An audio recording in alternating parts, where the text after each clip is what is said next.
Les invito a buscar en sus Biblias al libro de Proverbios, capítulo 6.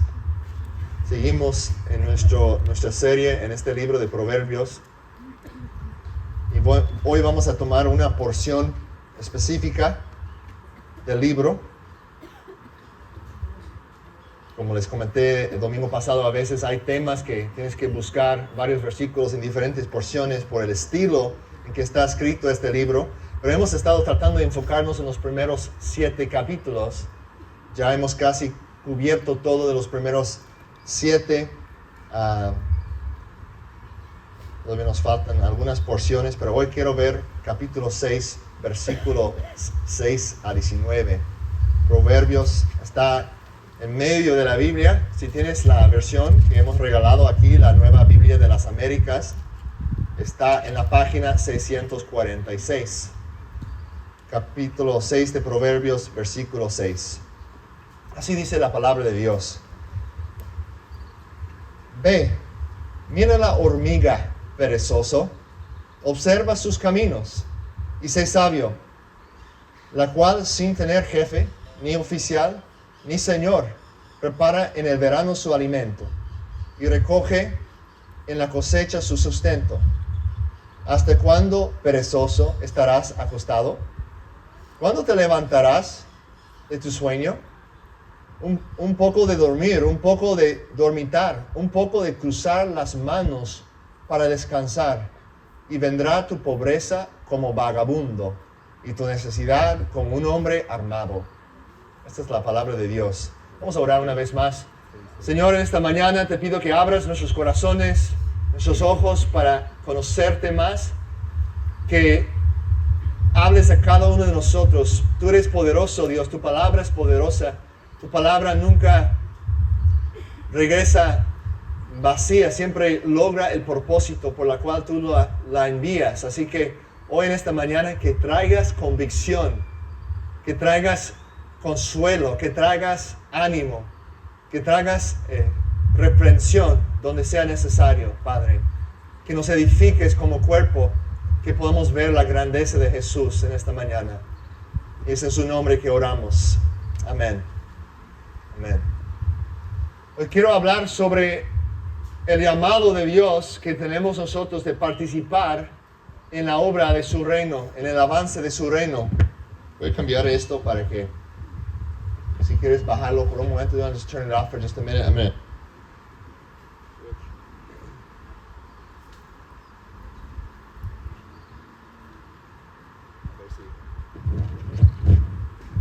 ver, ¿me pueden escuchar? ¿Sí? Para protegerlo un poco del viento, porque está haciendo mucho retroalimentación ahí. Bueno, vamos a hablar sobre este llamado, y la primera cosa que vemos es la oportunidad. Dios tiene un reino que va muy en contra, va muy al revés de cómo son los reinos y los gobiernos del mundo. Es un reino donde los humildes son exaltados, ¿no? Un reino en que los mansos van a heredar la tierra. Es un reino al revés. Y en ese reino, Él nos invita a participar en su proyecto de amor, en su proyecto de transformación del mundo para Jesucristo, de hacer discípulos de Jesús, personas que viven como Él, que viven no con egoísmo, no con orgullo, sino viviendo pensando en la gloria de Dios y en el bien de las demás personas.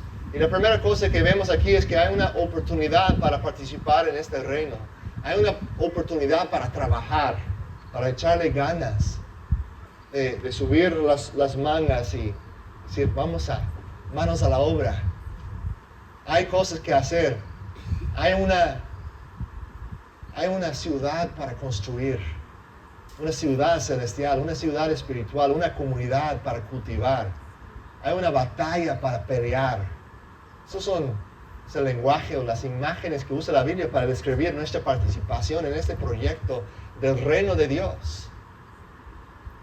Y aquí nos habla Proverbios 6, esos versículos que leemos, sobre el perezoso, habla sobre la flojera, habla sobre la tendencia de caernos en la complacencia, de caernos en una actitud de indiferencia o de flojera.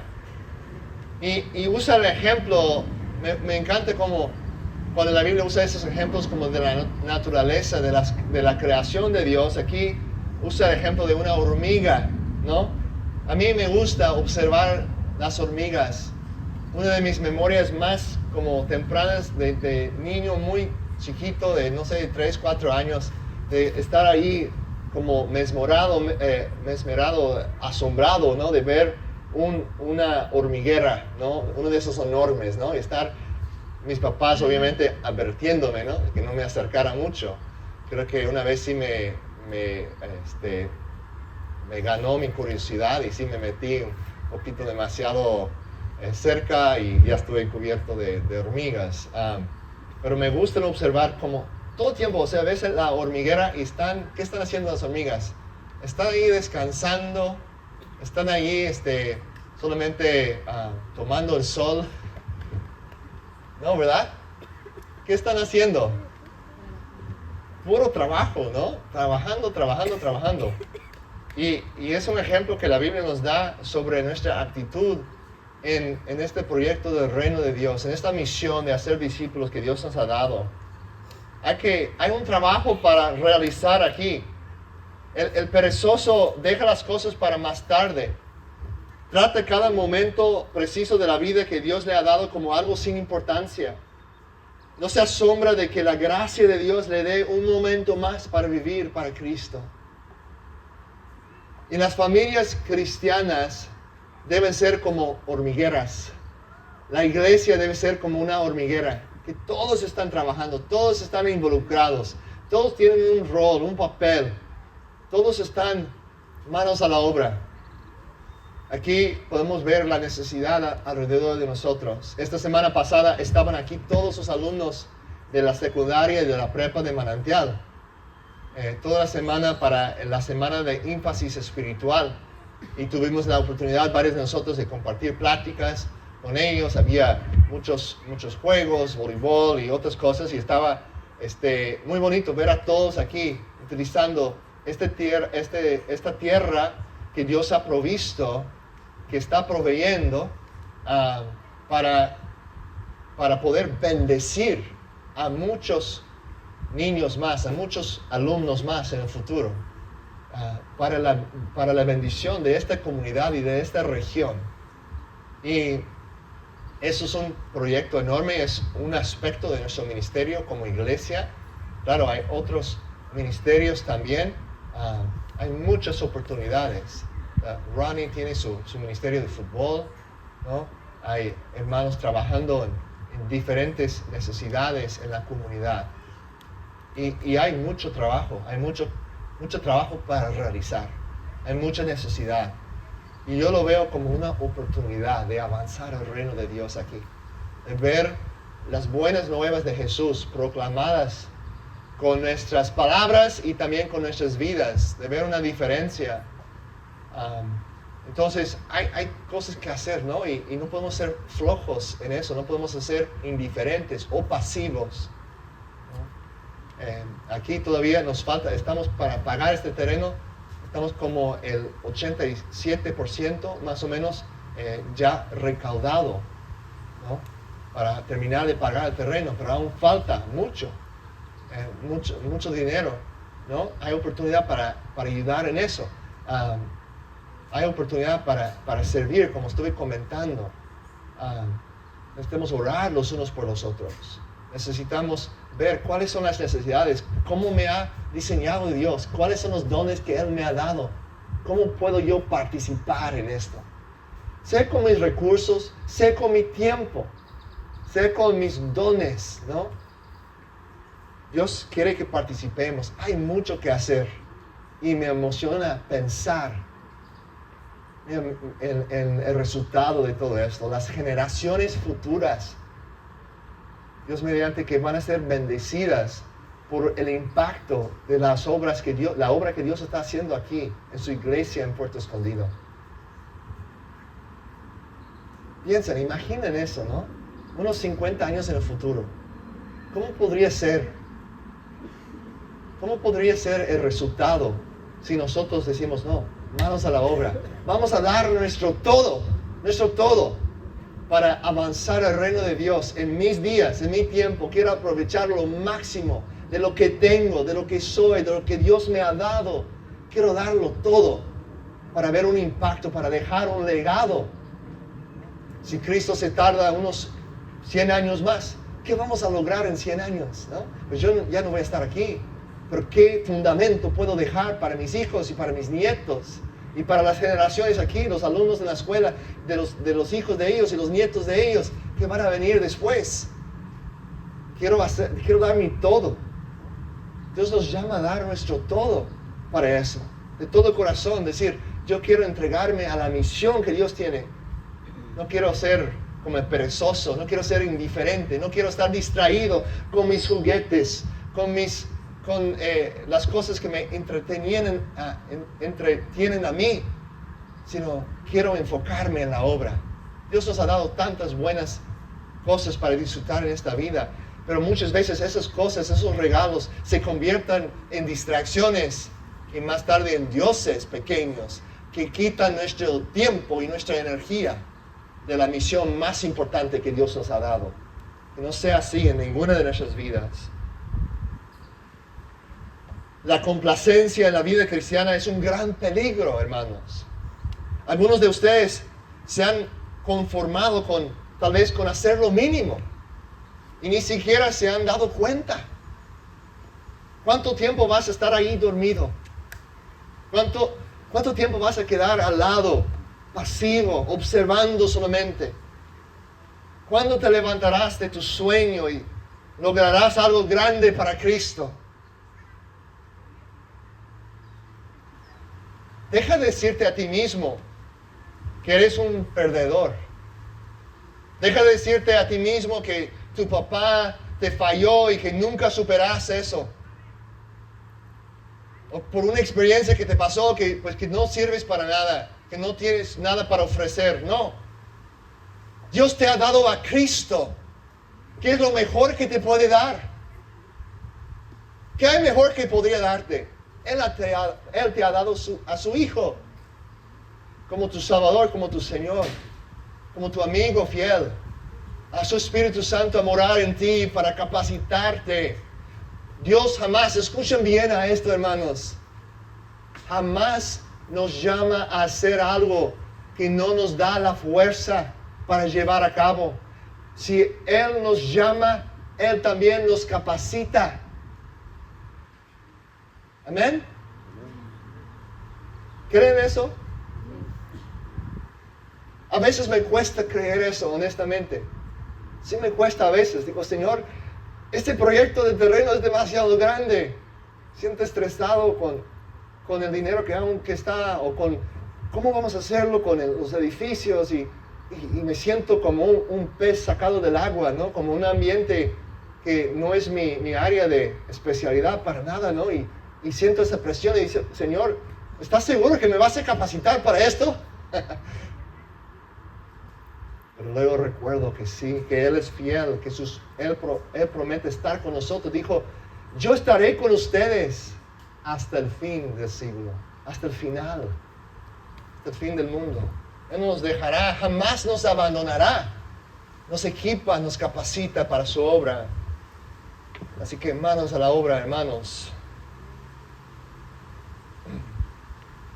Él te ha dado a su Hijo, te ha dado su Espíritu Santo, te ha dado dones. ¿Qué vas a hacer al respecto? ¿Qué vas a hacer al respecto? Pero al empezar a trabajar, el enemigo viene con otra estrategia. Si no te puede mantener ahí al lado, si ya te metes en el partido, ya estás participando, ya no estás ahí en la banca solamente. Cuando ya estamos involucrándonos, otra estrategia del enemigo, viendo que ya ha fallado en mantenernos pasivos, su nueva estrategia es dividirnos, es traer discordia. entre hermanos, entre hermanas. A él le encanta hacer eso. Es una de sus estrategias, una de las artimañas más eficaces de Satanás. Destruir la unión, la unidad de la iglesia. La discordia, trae la discordia. Noten eso en el versículo 12 de nuestro capítulo. Si ven otra vez en Proverbios 6, versículos 12 a 15. La persona indigna, el hombre malvado, es el que anda con boca perversa, el que guiña los ojos, el que hace señas con los pies, el que señala con los dedos, el que con perversidad en su corazón continuamente trama el mal, el que siembra, ¿qué? Discordia. Esta persona que está describiendo está sembrando discordia. Por tanto, su desgracia vendrá de repente. Al instante será quebrantado y no habrá remedio. Es maravilloso tener a personas aquí que todavía están buscando. Algunos de ustedes aquí presentes son nuestros amigos que todavía están investigando, están todavía considerando a Cristo, no han decidido todavía. Y son bienvenidos. Nuestro deseo es que pronto lleguen a conocerlo, que hoy mismo lleguen a conocerlo. Pero no hay ningún problema que están aquí, aún siendo personas no creyentes todavía, aún no creyentes. Confiamos por fe que van a llegar a ser creyentes. Son bienvenidos. Es maravilloso que estén aquí, aún personas escépticas. Pero en la iglesia también hay otra clase de personas que pueden ser los mismos miembros de la iglesia, entre los mismos miembros, entre los que se identifican como cristianos. Pueden ser incluso a veces los mismos líderes que realmente no están del lado de Cristo, que realmente no están con los motivos correctos. Todos pecan, y cuando pecamos es algo necio, pecamos neciamente. Pero algunas personas de la iglesia pecan agresivamente contra Dios por su hipocresía, por estar entre la iglesia diciendo: sí, soy un cristiano, sí, canto, sí, abro mi Biblia, sí, uso todas las palabras correctas, conozco todo el vocabulario. Pero en este pasaje nos advierte de personas que pueden hacer todo eso, pero en sus corazones están alejados de Dios y que en secreto están sembrando discordia. Tenemos que tener mucho cuidado. Tenemos que examinar nuestros propios corazones en eso. ¿Cómo peca la gente agresivamente? Como dije, algunos pecan, todos pecamos por necios, ¿no? Pero otros pecan así, sabiendo, es algo agresivo, es otra cosa totalmente. ¿Cómo lo hacen? Noten el versículo 13. El que guiña a los ojos, el que hace señas con los pies, el que señala con los dedos, los pequeños actos de comunicación no verbal de esas personas que son personas que quieren dividir la iglesia, que quieren sembrar discordia. Guiños, señas, gestos, cosas pequeñas que siembran discordia. Susurrando una cosa, una queja a otra persona. Una vez estaba sentado en una iglesia cerca de la última fila de una reunión. El líder estaba predicando ahí enfrente y me di cuenta de otro hombre en el extremo derecho de la fila, en la fila de atrás, inclinándose hacia atrás en su asiento, y que estaba mirando a otro hombre que también estaba sentado en la fila de atrás. Y ese hombre haciendo todo esto, ¿no? Haciendo sus gestos, girando los ojos por lo que estaba diciendo el predicador. Como si estuviera diciendo, pues, ¿quién es ese tonto ahí hablando? No sé si hay alguien aquí haciendo eso ahí atrás. No puedo ver a todos. Necesitamos cambiar las sillas porque no puedo ver los ojos de todos. Pero bueno, no digo eso porque tengo miedo de eso. Es más una advertencia que nosotros guardemos nuestro corazón, que nosotros cuidemos nuestro corazón. Que si te encuentres así, yo no me he dado cuenta de nadie así, acá, gracias a Dios.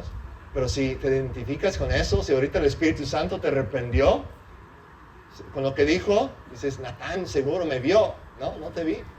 Fue el Espíritu Santo, si sientes la convicción.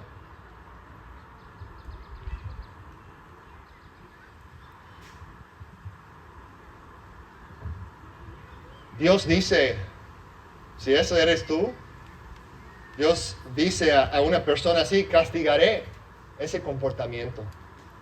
Porque mi hijo murió para reunir la iglesia en unidad. Para traer de dos pueblos uno solo, dice en Efesios 2. Él hizo la paz con su muerte.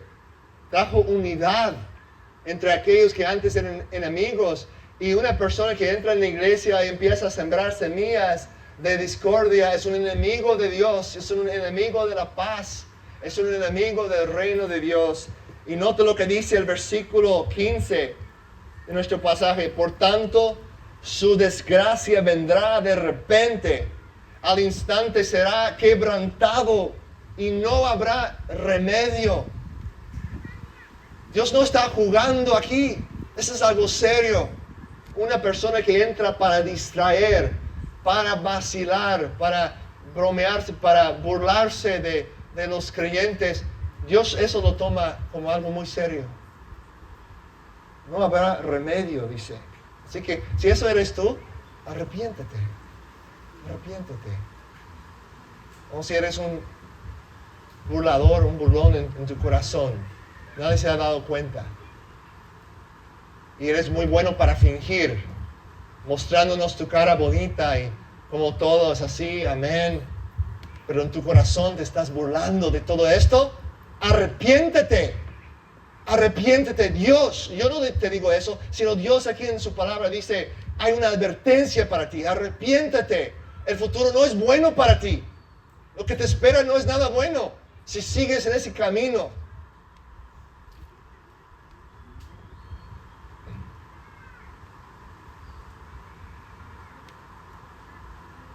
Nota que Dios aborrece esto. Nota lo que dice en el versículo 16.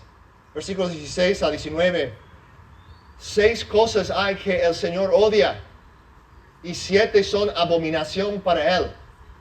Ojos soberbios, lengua mentirosa, manos que derraman sangre inocente, un corazón que trama planes perversos, pies que corren rápidamente hacia el mal, un testigo falso que dice mentiras, y el que siembra discordia entre hermanos. En el Antiguo Testamento, en el recurso literario del hebreo, cuando hay una lista así, por ejemplo, lo vemos en Proverbios 30, hay una lista donde dice, hay 3 cosas, y luego dice, y un cuarto. Igual como hay 2 listas así en Proverbios 30. Y aquí vemos que dice, hay 6 cosas, y luego dice, no, voy a agregar una 7ª, ¿no? ¿Qué significa eso? ¿Qué es lo que está indicando el autor? En esa forma literaria es una indicación de que la última cosa es el punto principal de los demás. Es el punto más elevado. Entonces, noten que dice el versículo 19. El que siembra discordia entre hermanos. Podemos decirlo de esa forma. Esa es la clave para entender las otras 6 cosas que el Señor aborrece. ¿Por qué? Porque traen discordia entre hermanos. Lo que Dios odia de los ojos altivos es que su arrogancia siembra discordia entre los hermanos. Lo que Dios odia de la lengua mentirosa es que siembra discordia entre los hermanos. Lo que Dios odia de un corazón que trama planes perversos es que siembra discordia entre los hermanos. Lo que Dios odia de un testigo falso, ¿qué es? ¿Por qué? Porque trae discordia entre los hermanos. ¿Qué es lo que Dios odia? La discordia. Dios la aborrece. Es un Dios de unidad, es un Dios de armonía, un Dios de amor.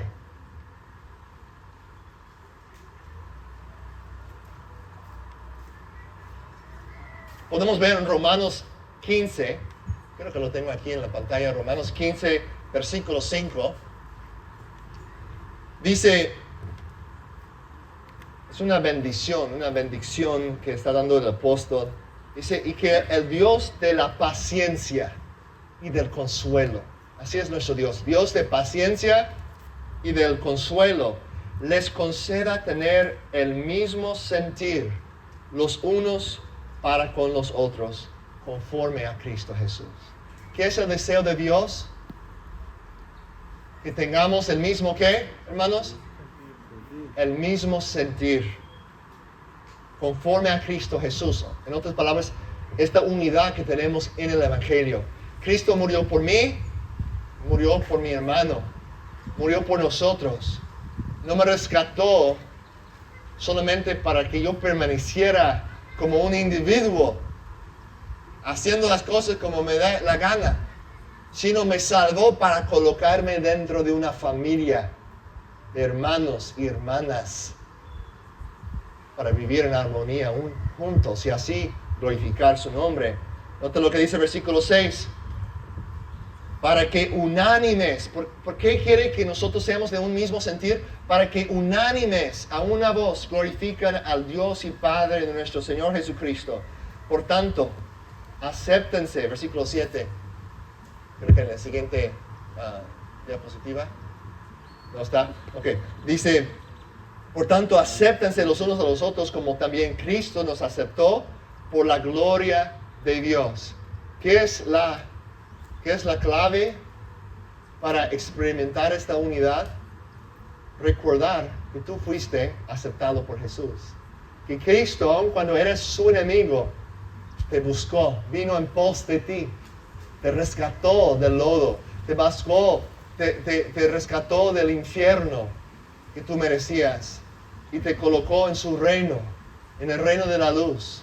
Dice Pablo que nos ha trasladado del dominio de las tinieblas al reino de la luz, del reino de su amado Hijo. Entonces, recuerden eso. Cuando tienes la tentación de sembrar discordia, cuando tienes la tentación de menospreciar a un hermano, a juzgarlo, a causar división entre personas, no. Cristo me rescató, Él me compró con su sangre, yo le pertenezco a Él. Esta es su iglesia, eso no es un juego, es algo serio. Esta es la iglesia de Cristo comprada con su sangre. Esta no es la iglesia de Natán, no es la iglesia de Jorge, no es la iglesia de Raúl.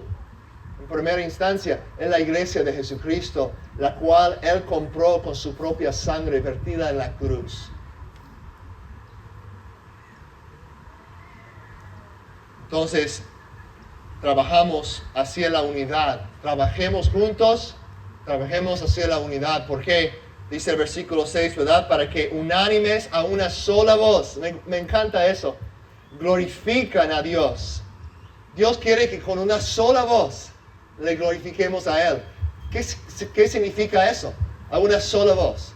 ¿Que siempre estamos diciendo al mismo tiempo la misma cosa? No. ¿Qué significa? ¿Qué significa una sola voz? En el mismo sentir todos. En el mismo sentir todos, ¿verdad? ¿Sí?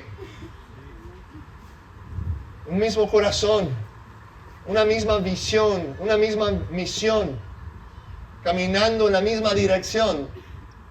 Y así glorificamos a Dios, Padre de Jesús. de nuestro Señor Jesucristo.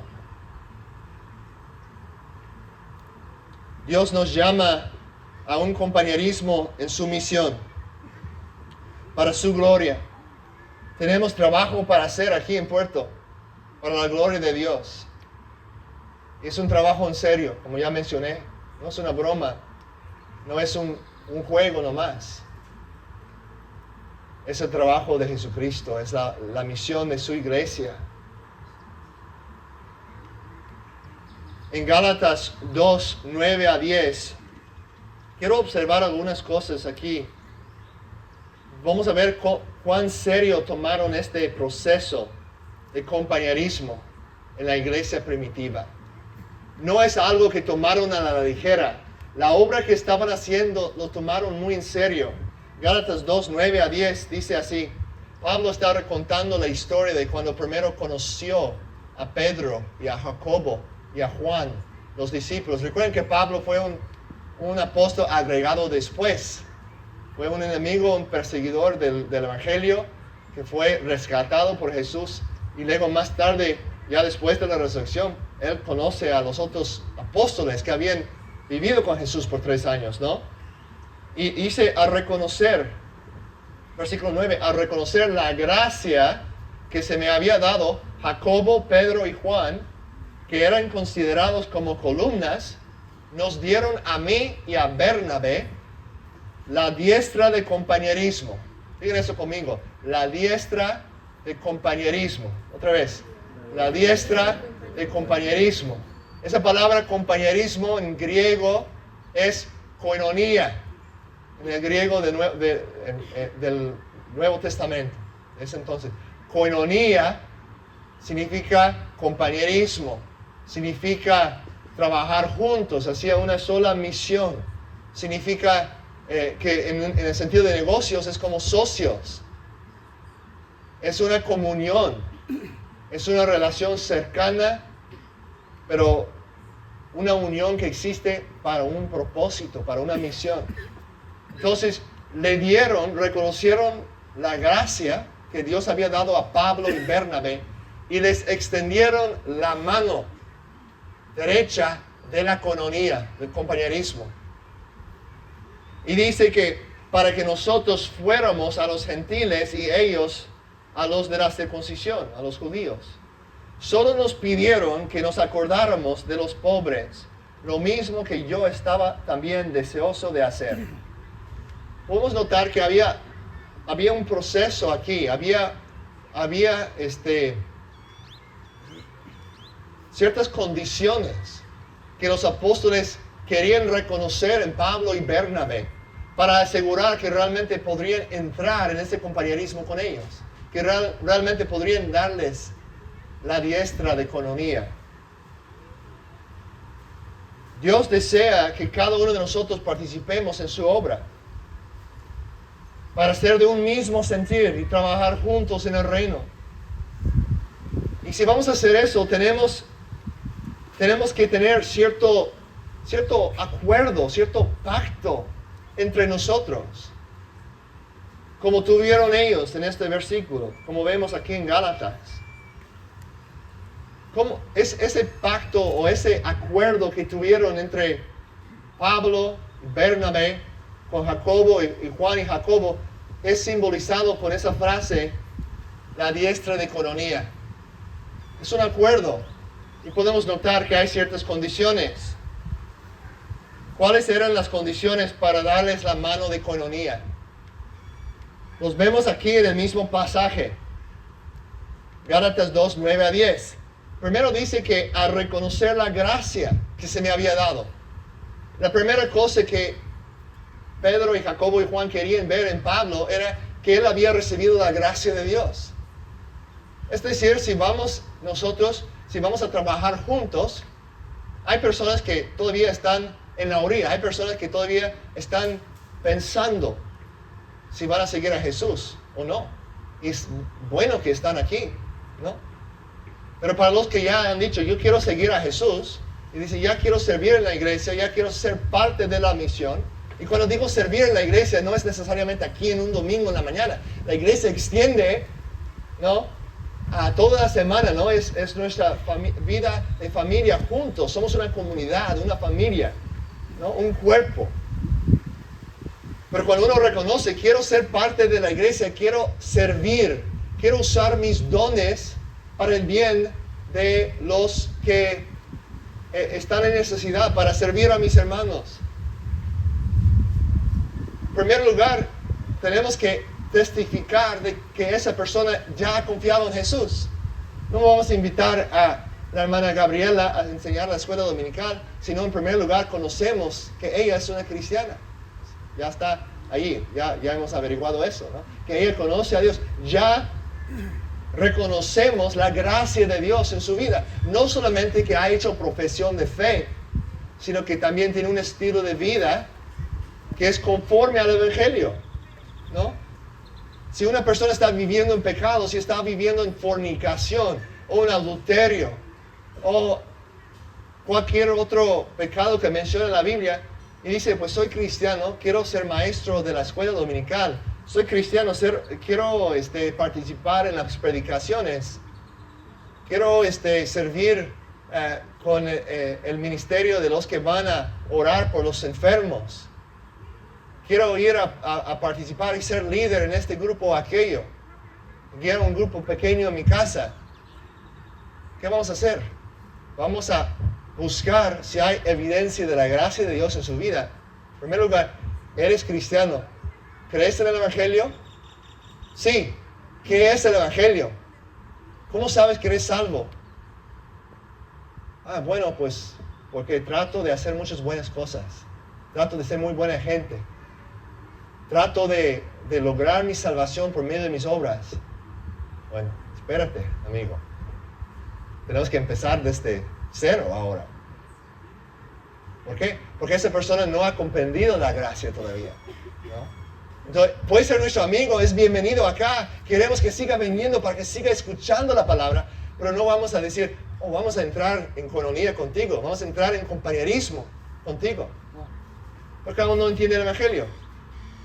O si dice, sí, contesta bien, doctrinalmente, todas esas preguntas, ¿no? Dice, sí, no, creo que Jesús es Dios, que hay un solo Dios que existe eternamente en tres personas, el Padre, el Hijo y el Espíritu Santo. Creo que la Biblia es la palabra inspirada por Dios. Creo que Cristo viene por segunda vez. Creo que murió en la cruz por mis pecados, etcétera, etcétera. Y menciona todas esas doctrinas fundamentales que sí son ciertas y buenas y los puede articular perfectamente, pero luego me dice, pues es mi novia, estamos viviendo juntos, ya tenemos como 3 años, no nos hemos casado todavía. Bueno, hermano, hay que hacer algo antes de entrar y servir. Necesitas arreglar eso, porque estás viviendo un pecado, no es un buen testimonio. Y la cosa, eso no se refiere solamente al liderazgo. Eso es para todos nosotros, porque Dios nos llama a todos a ser ministros, ¿no? Dios nos llama a todos nosotros a ser ministros. A veces pensamos en el ministro solamente como el pastor, ¿no? Como el sacerdote o como el líder, ¿no?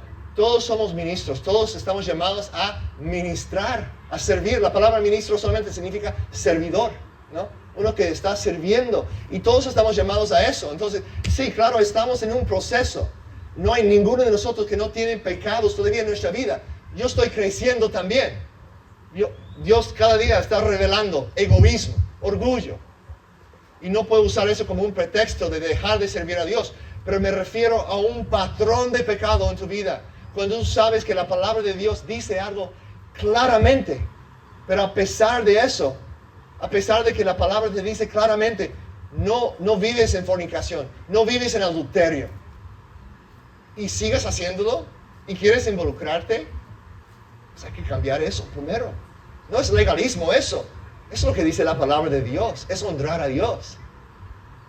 Es legalismo si pensamos que hacerlo nos va a ganar más puntos con Dios, ¿no? O más adoración de la gente. No se trata de eso, pero se trata de un deseo de honrar a Dios en mi corazón. Si deseo servir a Dios, yo no quiero que no haya nada que estorbe mi servicio a Él. Entonces la primera cosa es que reconocieron la gracia de Dios en su vida, que conocían a Jesús y que estaban viviendo por Jesús, no perfectamente porque nadie lo hace, pero deseando vivir por Él, tratando de rechazar y arrepentirse del pecado en su vida.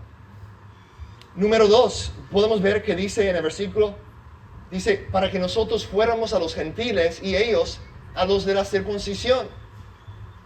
¿Qué significa eso? Que había claridad en cuanto a la misión. Tuvieron claridad en cuanto a, vamos a unirnos, pero ¿para qué? A veces hay iglesias donde tienen membresía oficial y vas por una clase y de 10 semanas o 6 semanas o una sola clase, hay diferentes modelos o diferentes formas de hacerlo, pero al final pues ya firmas tu pacto de membresía o lo que sea, ¿no? Y ya eres miembro de la iglesia, ¿no? Y a veces eso no incluye un sentido de que, ¿para qué es eso? ¿Para qué pertenecer a una iglesia? No es solamente para que ya tengas tu nombre en una lista. Tampoco no es para que des el 10% y dices, ay, pues ya con eso estoy dando mi ofrenda. Ser miembro realmente del cuerpo de Cristo y una expresión local del cuerpo de Cristo significa participar, significa coinonía. Coinonía también una traducción posible sería participación. Compañerismo, participación, comunión. Todo eso está en esta frase. Entonces, Dios nos llama a todos nosotros a participar. Este proceso no se trata de poner tu nombre en una lista, decir, ya pasé la clase, ya soy miembro oficial de la iglesia. No, se trata de, yo quiero entrar en la misión, quiero servir.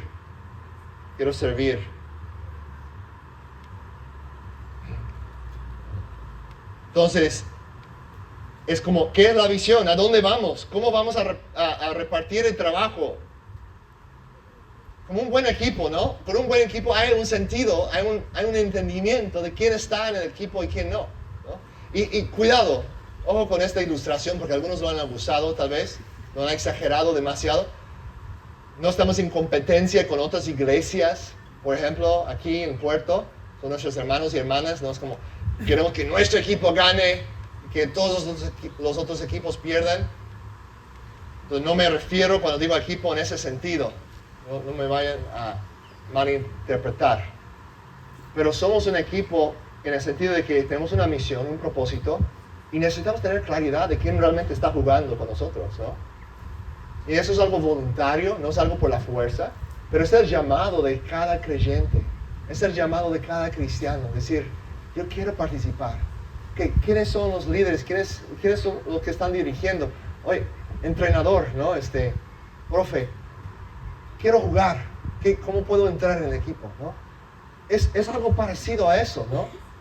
Y como iglesia estamos durante los próximos meses, vamos a estar reestructurándonos.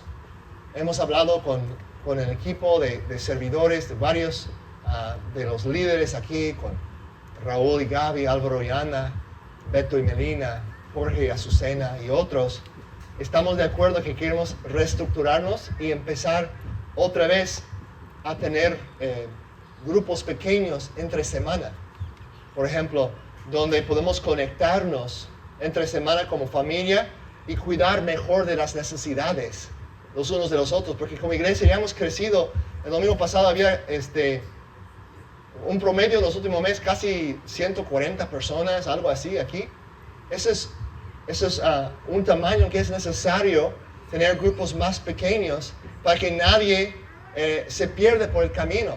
Que nadie llega y dice, tuve esa necesidad y nadie se dio cuenta, ¿no? No deseamos eso, pero puede pasar y suele pasar en las iglesias grandes. Entonces,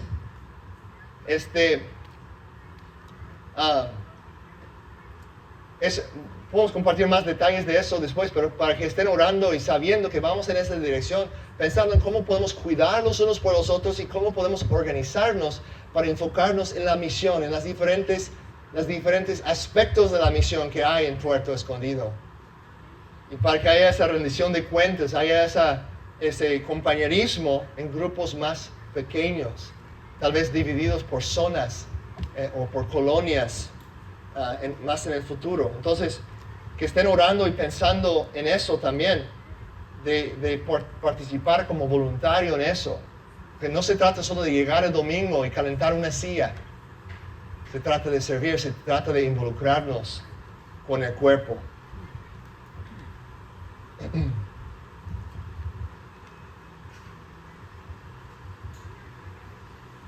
Bueno, ¿tiene sentido lo que estoy diciendo? ¿Sí tiene sentido esto? Somos misioneros todos nosotros, ¿saben eso? Somos llamados a ser, Dios nos llama a ser discípulos y a hacer discípulos, ¿no? Participar en eso. Tenemos diferentes dones, diferentes papeles, diferentes recursos, diferentes experiencias, diferentes niveles de conocimiento, pero necesitamos los unos a los otros. Entonces, vamos a seguir en las próximas semanas, vamos a seguir tocando esto y organizándonos de esa forma para que podamos seguir creciendo juntos como iglesia. Seguir con estas reuniones aquí, grandes, poco más grandes, es bueno de llegar y como ser refrescados, equipados, pero no para quedar con esta información, sino para salir entre la semana y compartirlo y vivirlo, ¿no? Y ayuda mucho cuando lo podemos vivir en comunidad. Cuando yo sé, por ejemplo, bueno, tengo a Álvaro y Ana, pues ellos son los líderes de mi grupo pequeño. Si tengo una situación, una petición, puedo ir a mi grupo. Les quería comentar también, eso en parte con el grupo de WhatsApp que tenemos. Es muy grande el grupo. Hay como cerca de 100 personas ahí. Entonces, para peticiones de oración, vamos a hacer una cosa, vamos a dejar ese grupo como anuncios exclusivamente. Y vamos a hacer otro grupo o otros grupos apartes que son para peticiones de oración. Lo de anuncios, solo los que son administradores del grupo pueden publicar. Entonces, más como para anuncios, o si hay una petición que queremos compartir con todo el cuerpo para que todos estén orando. Pero a algunos de ustedes les encanta, ¿no? Estar leyendo muchos mensajes que entran y eso está bien, pero otras personas también usan sus teléfonos para trabajo o otras cosas y les estorba un poco cuando están entrando muchísimos mensajes, ¿no? Entonces, ¿qué hacen? Pues no quieren salir del grupo, pero solo dejan de checarlo, ¿no? Porque están entrando tanto, es imposible para ellos seguir con eso. Entonces, no es una crítica contra nadie, que es bueno que haya, me encanta ver peticiones y estoy orando por ti, amén, y eso es hermoso, ¿no? Pero vamos a reestructurarlo un poco para que funcione un poco mejor en comunidades más pequeñas. Entonces, la meta a largo plazo sería que cada grupo pequeño de nuestra iglesia, digamos, si nosotros nos multiplicamos en 4 o 5 grupos en los próximos meses, todavía, no me vayan a malinterpretar, todavía juntándonos aquí todos, pero entre semana en grupos más pequeños, que cada grupo podría tener su propio grupo de WhatsApp. Y allí pueden convivir más, pero saben, todos se conocen y hay un poco más confianza para compartir peticiones. Y claro, si hay una petición que vemos que sería importante compartirlo a nivel de toda la iglesia, pueden enviarlo a los líderes y ellos lo pueden compartir en el grupo más grande. Y de esa forma, pues vamos creciendo con un orden. La Biblia habla mucho de la importancia de del orden en la iglesia, ¿no? De hacer las cosas de una forma organizada. Entonces, solo para que sepan, para los que están pensando, ay, pues ¿por qué Natán bloqueó el grupo que ya está solamente los administradores? Yo quería publicar un mensaje de ánimo, una petición y no lo pude hacer. Perdónenme, pero este es el plan de hacer eso para que podamos conectar más en grupos más íntimos, ¿no? Más pequeños, con máximo unos 20 personas o algo así entre semana. Entonces, que estén orando por eso. Vamos a terminar con oración.